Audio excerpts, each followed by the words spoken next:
Good morning to one and all. I am Parthiban, working as assistant professor in the Department of ECE, Sri Muthukumar Institute of Technology, Mangadu, Chennai. Now I am going to talk about the subject called electron devices. The subject code is EC25601, which is coming under the regulation R2025. Now I am going to talk about the introduction to PN junction diodes and special diodes.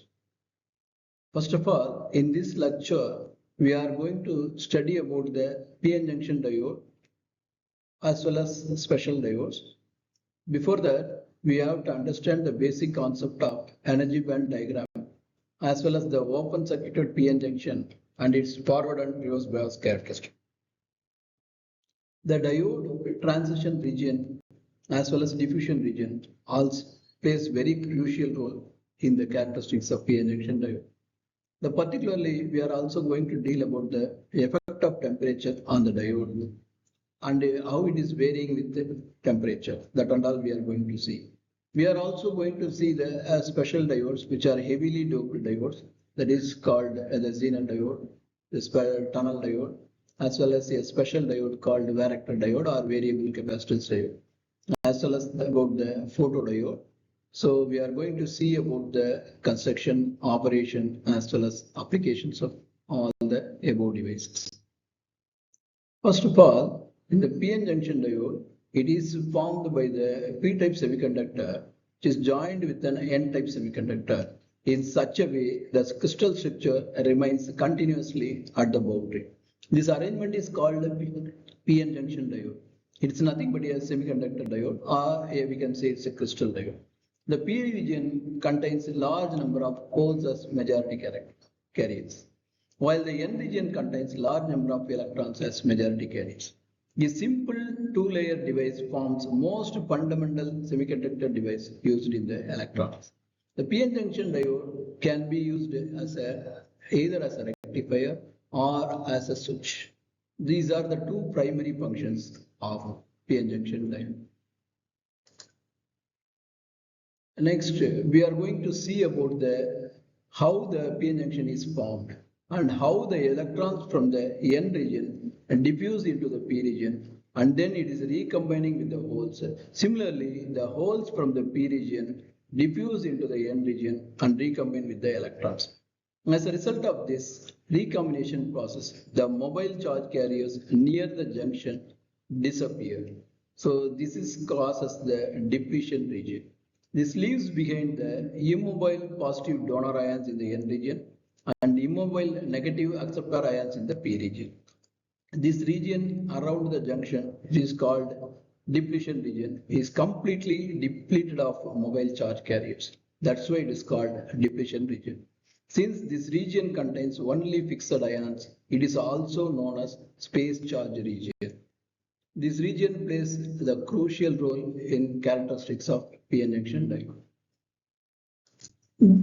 Based on the biasing technique, we can able to vary the PN junction diode. So due to the presence of the immobile ions in the depletion region, an electric field is established across the junction. This electric field creates a potential difference known as potential barrier, or we can also say a barrier potential is formed. The N region is slightly higher potential compared to the P region. The potential barrier opposes the movement of majority carriers across the junction. For silicon diodes, the barrier potential is approximately 0.7 volts. For germanium diodes, it is approximately 0.3 volts. Only the majority carriers with sufficient kinetic energy can able to cross this barrier. The width of the depletion region determines the strength of the barrier. Generally, the breakdown voltage or cut-in voltage or knee voltage is called breakdown voltage, potential barrier, we can say. For silicon, it is 0.7. For germanium, it is 0.3. Next, the PN junction diode can be biased in two ways. One is called forward bias, the other one is called reverse bias. When a positive voltage is applied to the P region and a negative voltage is applied to the N region, the diode is said to be forward biased. In this connection, the external electric field opposes the internal electric field of the potential barrier. As a result, the width of the depletion region decreases and the barrier potential reduces. This reduction allows a large number of majority carriers to cross the junction quite easily. Therefore, a significant current flows through the diode. So this current is called forward current and it is typically in the range of milliamps. The forward current increases rapidly with the increase in the applied forward voltage. Then coming on to the reverse bias, what is reverse bias? First of all, when the P region is connected to the negative terminal and the N region is connected to the positive terminal of the supply, the diode is said to be a reverse bias.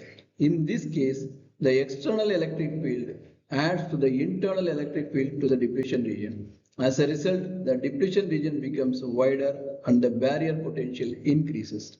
Majority carriers are cannot be able to cross the junction under the reverse bias. However, a very small current flows due to the minority carriers. This current is called a reverse saturation current, which is of microamps in nature. In silicon diodes, it is of nanoamps in the range. In germanium diode, it is of microamps in range. If the reverse voltage exceeds certain limit, then it breaks down the occurs. This is called a reverse breakdown. Generally, the reverse bias characteristics is more pronounced for a Zener diode, but not for the other diodes. So coming on to the next one, we are going to talk about what are the various breakdown mechanisms that can occur. Generally, it can be classified as avalanche breakdown and Zener bias. When the reverse bias voltage is increased beyond a certain value, the diode undergoes a breakdown. So there are two types of mechanism. One is avalanche and the other one is Zener can occur. Avalanche occurs only in lightly doped diodes, or we can say in the normal diodes. In this process, a high energy carriers collide with the atoms and generate more electron volt pairs, resulting in large reverse current.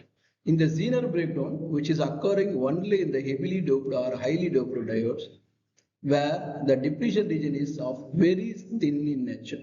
A strong electric field breaks the covalent bond directly and generating the charge carriers. The avalanche breakdown occurs at higher voltages, whereas Zener breakdown occurs at lower voltages. Then we can have the comparison effect of both avalanche as well as Zener effects.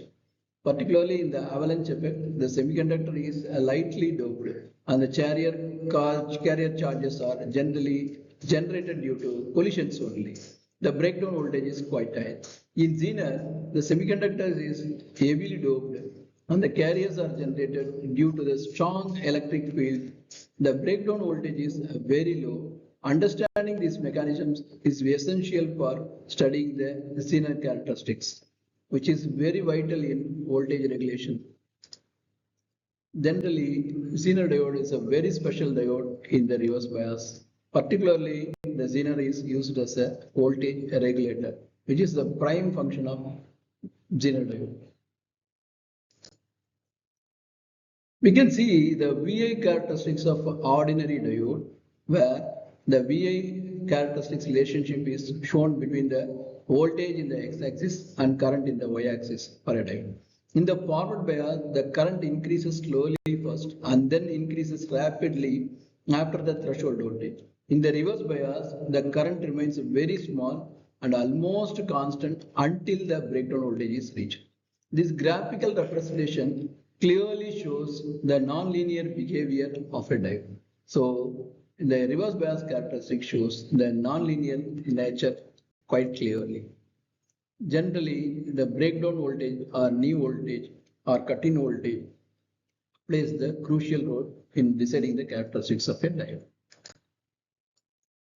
The resistance offered by the diode to the DC voltage is called DC or static resistance. It is defined as the ratio of DC voltage across the diode to the DC current flowing through it. In the forward bias, the resistance is very low, that will be typically around 100 ohms in nature. In the reverse bias, the resistance is very high, which will be in mega ohms in the range. The resistance depends on the operating point on the VI characteristic curve. Generally, there are two types of capacitors that can be induced. The diode action can be considered as a parallel plate capacitance. Based on the biasing, forward bias or reverse bias, it will act as a transition capacitance or it will act as a diffusion capacitor. For transition capacitance, the diode should be reverse biased. The PN junction regions act like a plates of the capacitor and the depletion region acts as a dielectric material. Therefore, the capacitance exists across the junction. This capacitance is called transition capacitance or junction capacitance. This depends on the cross-sectional area of the junction and permittivity of the semiconductor material, and also on the width of the diffusion region. As the reverse voltage increases, the diffusion region widens and the capacitance increases. Coming on to the next, the diffusion capacitance, which is coming under the forward bias condition. The charge carriers are injected across the junction and stored near the diffusion region. The stored charge results in diffusion capacitance. Diffusion capacitance is much larger than the transition capacitance. It depends on the rate of change of current and the lifetime of charge carriers. Diffusion capacitance plays an important role in the high frequency applications. So these are the various references that I have taken for the making the lecture. Thanks to all, one and all. I am going to wind up the lecture. Thank you one and all for hearing my lecture patiently. Thanks for all once again. Thank you very much.